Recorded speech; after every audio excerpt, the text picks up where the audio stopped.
Decision podcasts by the New York Prosecutors Training Institute are made possible by VoicePods. Convert your text to voice at voicepods.com. Read this decision at NYPTI Law. www.nypti.org/law. The People C. Respondent. v. Victor Thomas, Appellant. The People C. Respondent. v. Nicole L. Green, C. Appellant. The People C. Respondent. v. Storm U. Lang, C. Appellant. Louis F. O'Neill for Appellant. Justin J. Braun, for Respondent. Criminal Appeals Bureau of the Legal Aid Society, Amicus Curiae. James M. Special, for Appellant. Shirley A. Gorman, for Respondent. New York County Lawyers Association Committee on Appellate Courts, Amicus Curiae. Susan C. Ministero, for Appellant. Shirley A. Gorman, for Respondent. DeFiore, Chief Judge. In these three consolidated appeals, the defendants' written waivers of the right to appeal contained mischaracterizations of the scope of the appellate rights waived as a condition of the plea bargains. In two of the three cases, the trial court's colloquies, in eliciting defendants' oral waivers, similarly mischaracterized the appellate rights surrendered.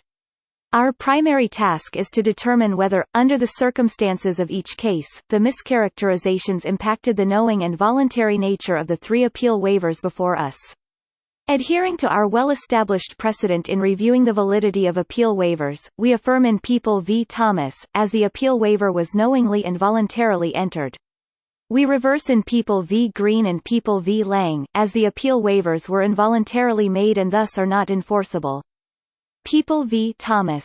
By indictment, defendant Victor Thomas was charged with Class B violent felonies of first-degree assault and first-degree gang assault, and related crimes. He was identified by a police officer who recognized him, based on previous arrests, as the man in surveillance video pointing a gun at people attempting to assist the victim during a gang assault. While in custody at the precinct and prior to Miranda warnings, a detective showed Thomas a still photo taken from the video to answer Thomas's repeated questions as to why he was being detained. Immediately upon viewing the photo, Thomas stated, "You got me." Supreme Court denied his motion to suppress this oral statement on the ground that it was spontaneously made and not the result of interrogation or its functional equivalent. At sentencing, the court imposed upon defendant the promised legal minimum term and advised defense counsel to provide Thomas with a notice of right to appeal for any rights that may survive that waiver. Defendant timely filed a notice of appeal and, on direct appeal, sought review of the validity of the appeal waiver and the order denying his motion to suppress his oral statement. The appellate division affirmed, holding that defendant's valid waiver of the right to appeal precluded review of the suppression ruling. In the alternative, the court agreed with the suppression court that defendant's statement was spontaneous and not the product of interrogation. A judge of this court granted defendant leave to appeal. People v. Green. After waiving indictment, defendant Nicole Green was charged by Superior Court Information with 3 counts of burglary in the second degree, Class C violent felonies. Defendant pled guilty to one reduced count of attempted second-degree burglary, a Class D violent felony, in exchange for an initial sentence promise of a 6-year prison term and 3 years of PRS.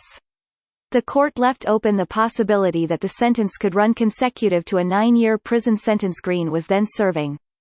A waiver of the right to appeal was a condition of the plea bargain offer. In describing the waiver, the court advised Green that ordinarily, after somebody is convicted and sentenced in this court, they have the right to file an appeal to the Appellate Division 4th Department.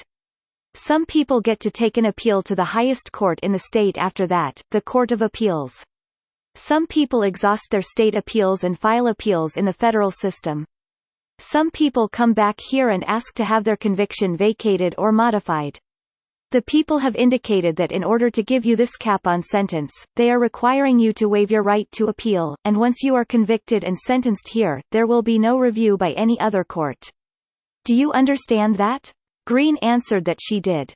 The court next asked, Do you understand that waiver goes to almost all issues of conviction and sentence, including the terms and length of your sentence? Whether your sentence is excessive, you won't be able to hire an attorney to file an appeal for you, you won't get an assigned attorney to file an appeal for you, you won't be able to file your own appeal, you won't get waived filing fees.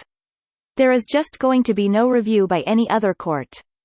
Green again confirmed that she understood, and the court directed her to sign a written appeal waiver form stating that she was waiving all rights to appeal, including her rights to take an appeal, to file a brief, to have counsel appointed if she could not afford one, to argue the appeal before an appellate court, and to seek post-judgment corporal Article 440 relief to vacate the conviction or sentence. Beneath that language, the form listed 4 issues that were accepted from the appeal waiver, including the voluntariness of the waiver. The court did not allocute Green as to whether she understood the form's contents. Green then admitted her guilt of the charged burglary. After a brief recess and alerted by the prosecutor that a mandatory 5-year PRS period was required as Green was a second violent felony offender, the court corrected the sentencing promise with respect to PRS. Green reaffirmed her acceptance of the plea bargain deal with the revised 5-year PRS term, confirming that she did not want to withdraw her guilty plea. Counsel made it clear that Green's only concern was that the plea offer still included the possibility of concurrent time. Green then admitted her predicate violent felony conviction and was adjudicated a predicate felon.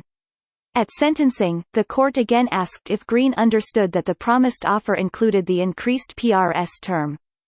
After consulting with counsel, Green maintained her guilty plea and the court imposed the promised sentence but ordered it to run consecutively to the previously imposed sentence.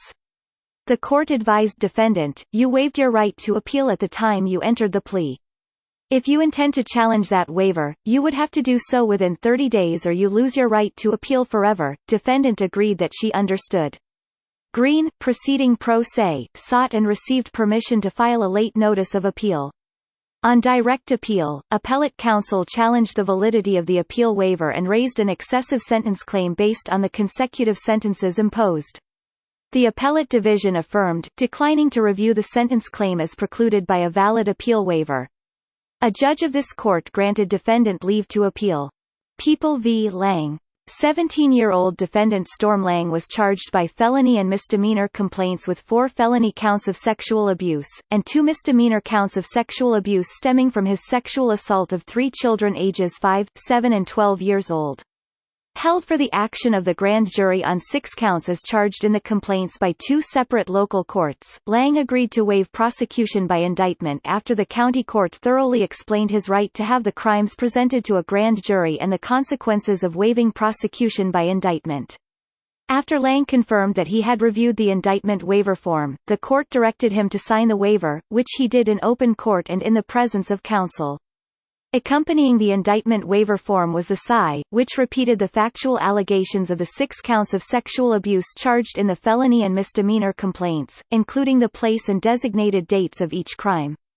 In contrast, the waiver of indictment form identified the 6 counts of sexual abuse for which prosecution by indictment was waived, without mentioning any date, approximate time or place of the offenses as prescribed by Corporal 195.10.